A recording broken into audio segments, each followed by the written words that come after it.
Hello and welcome to Scum Media House. I am pleased and privileged to have you again on this channel. The other time we talked about 6 kind of men you need to be strong to marry and stay married to. Today, we want to look at 6 kind of women you also need as a man to be strong to be married and stay married to. Now, we know that the Bible says a woman is a weaker vessel, she has to submit. But there are some women that naturally they have difficulties with some few things. And as a man, you will need to understand them to be able to stay married to them. So before we proceed to these 6 different kind of women, why not subscribe if you haven't, and help us share this video. And equally, if you haven't watched the 6 kind of men you need to be strong to marry and stay married to, do well to check it on our channel. So, before we ride on, let's have this break.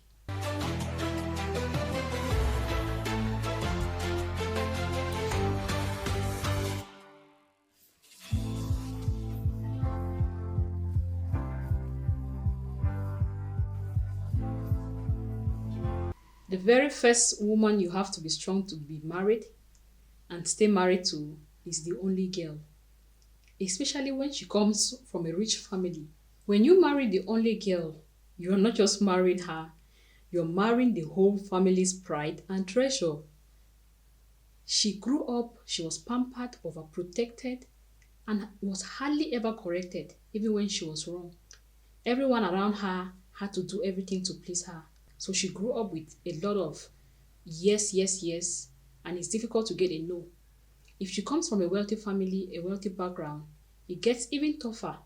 She's used to comfort, used to control, and used to always having her way, having everything that she wants. So when she enters marriage and meets reality, a man with flaws, limitations, or financial struggles, it becomes a shock.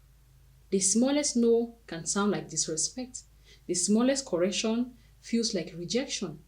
You will even need strength and patience to love her through that transition from being the family's princess to becoming a partner and a homemaker. So your role as a husband will be to help her unlearn entitlement and learn teamwork, not by dominion, but by love and steady consistency. The next kind of woman is the independent and unbending woman. Now this one, she's strong, focused, and driven. She has built herself, fought her battles, and achieved things on her own without any man in her life. She's not waiting for a man to save her, and that's admirable, right? But the challenge comes when the independence turns into resistance. She's used to being in control. She finds it hard to submit to a man. She questions everything, argues every point, and sometimes unknowingly competes with her husband instead of collaborating with him. Especially when she hasn't been exposed to healthy relationship models. She might mistake teamwork for control or submission for weakness. To stay married to such a woman, a man must be secured in himself. You can't be intimidated by her strength or her success, because the truth is, an independent woman with the right understanding can be a great partner, but without that understanding, she can drain you emotionally. The next kind of woman is the daddy's girl, especially the last born. She's sweet, she's soft, she's adorable, but also spoiled with love. Her father did everything for her. He pampered her, protected her, and gave her the impression that every man should treat her the same way, without correction, no boundaries or responsibilities. She's not used to hearing no for an answer. She's not used to working hard for attention. Everybody gave her the attention she wanted. So when she marries and her husband doesn't behave like daddy, it becomes a problem. She starts to feel unloved because to her, everybody should give her attention. Love equals constant pampering. That's what she thinks.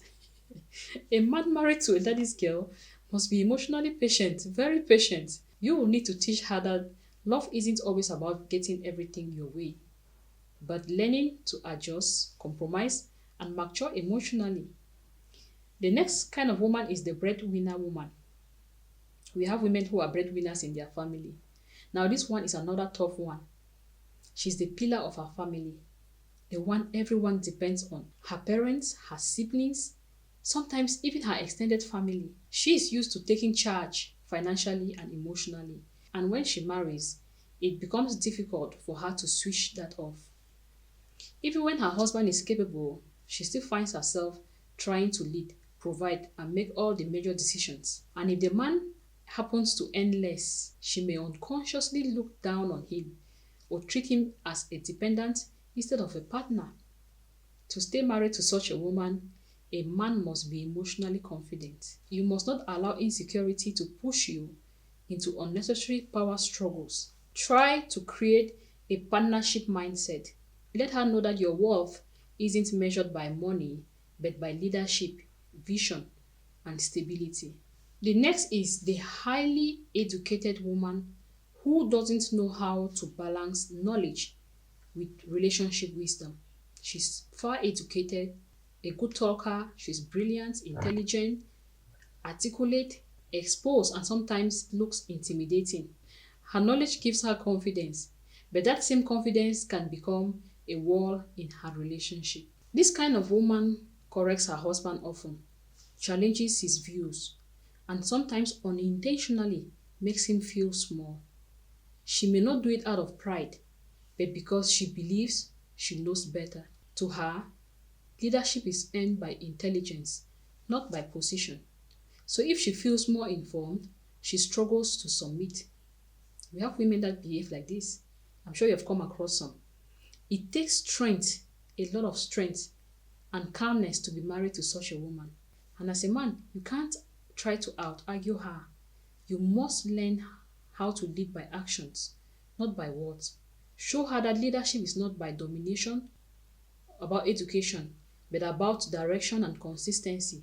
Over time, respect will follow naturally. The next kind of woman you have to be strong to marry and stay married to is the emotionally scared woman. She's been through a lot, lots of betrayal, disappointment, or even abuse in her past relationships.